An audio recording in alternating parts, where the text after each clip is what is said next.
ছাব্বিছত ৰাজ্যিক বিজেপিৰ সভাপতিৰ সমষ্টি যাব নেকি অগপৰ হাতলৈ মিত্ৰজোঁটৰ সাংসদ দিলীপ শইকীয়াই এয়া কিহৰ ইংগিত দিলে এয়া বিজেপিৰ গৃহকণ্ডলৰ বহিঃপ্ৰকাশ নে সুস্থ মিত্ৰতাৰ ধৰ্ম অক্ষুণ্ণ ৰখাৰ প্ৰয়াস ৰঙিয়াৰ অগপত এয়া কিহৰ কুচকাৱাজ ছাব্বিছত ৰঙিয়া সমষ্টি লাগে অগপক অগপৰ প্ৰয়াত নেতা থানেশ্বৰ বৰুৱাই তিনিবাৰকৈ প্ৰতিনিধিত্ব কৰা ৰঙিয়া সমষ্টি এতিয়া পুনৰ মিত্ৰদল বিজেপিৰ পৰা উভতাই আনিব বিচাৰিছে অসম গণ পৰিষদ দলে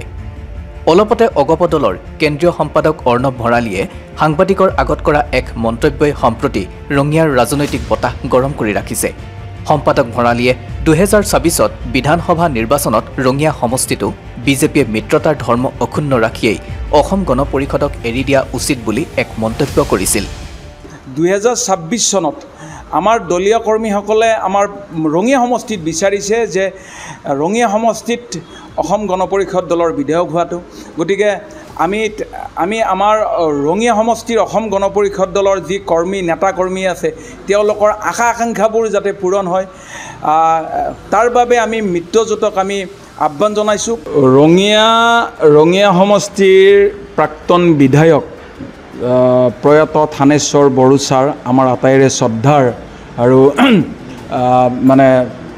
প্ৰয়াত থানেশ্বৰ বড়ো ছাৰে সমষ্টিটোৰ বাবে যিখিনি কাম কৰি থৈ গৈছে সেই কামক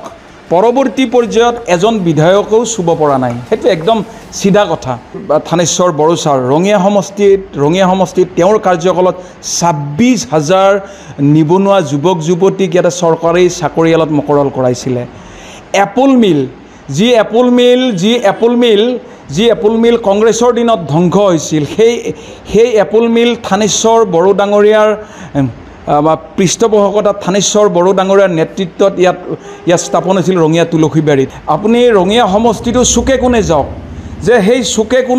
চুকে কোণে যাওঁতে আপুনি বড়ো ছাৰৰ আধাৰশিলাৰ যি ফলক থাকে সেই প্ৰতিটো ফলকত এতিয়াও আপোনালোকে খুন্দা খাব যে সমষ্টিৰ প্ৰতিটো চুকে কোণে প্ৰয়াত থানেশ্বৰ বড়ো ডাঙৰীয়াই যিখিনি কাম কৰি থৈ গৈছিল যে তেখেতক আধুনিক ৰঙিয়াৰ খনিকৰ বুলি ক'ব পাৰি বৰ্তমান মিত্ৰজোঁটৰ বিধায়কগৰাকীয়ে কিছু কাম কৰিছে মই নকৰা বুলি কোৱা নাই কিন্তু আমাৰ অসম গণ পৰিষদ দলক প্ৰতিনিধিত্ব কৰি তিনিবাৰৰ বিধায়ক হোৱা থানেশ্বৰ বড়ো ছাৰে যিখিনি কাম কৰি থৈ গৈছে আচলতে সেই কামখিনি ৰঙিয়া সমষ্টিৰ কংক্ৰিট কাম ITI কলেজ তাৰপিছত ৰঙিয়া ৰেল ডিভিজনৰ ক্ষেত্ৰত থানেশ্বৰ বড়ো ডাঙৰীয়াৰ বহুত অৰিহণা আছে ৰঙিয়া উচ্চতৰ মাধ্যমিক বিদ্যালয়ত ছায়েন্স আৰ্টছ আৰু কমাৰ্চ এই তিনিটা ষ্ট্ৰীম দিয়া ৰঙিয়া 30 বেডেড হস্পিটেল তাৰপিছত আপুনি আমাৰ যিখন হেৰিত আছে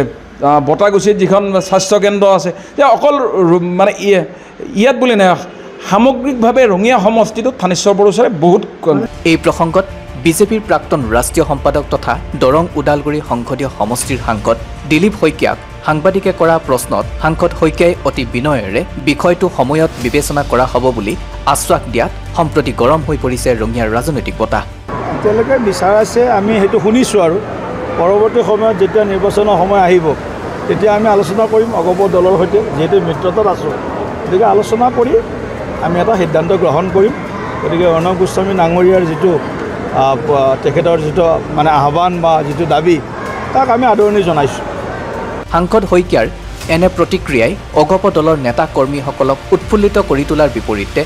বিজেপিৰ ৰাজ্যিক সভাপতি ভৱেশ কলিতাৰ সমৰ্থকসকলক হতাশ কৰি তোলা পৰিলক্ষিত হৈছে ইফালে খুদ ৰাজ্যিক বিজেপিৰ সভাপতিয়ে প্ৰতিনিধিত্ব কৰি থকা সমষ্টিটো সন্দৰ্ভত বিজেপিৰ কেন্দ্ৰীয় নেতা তথা সাংসদ দিলীপ শইকীয়াই কৰা এই মন্তব্যক ৰাজনৈতিক ভূ ৰখা মহলে যথেষ্ট গুৰুত্ব সহকাৰে গ্ৰহণ কৰি এয়া বিজেপিৰ অন্তৰ্কণ্ডলৰ ফল নে সুস্থ মিত্ৰতাৰ ধৰ্ম অক্ষুণ্ণ ৰখাৰ প্ৰয়াস বুলিও প্ৰশ্ন উত্থাপন কৰিছে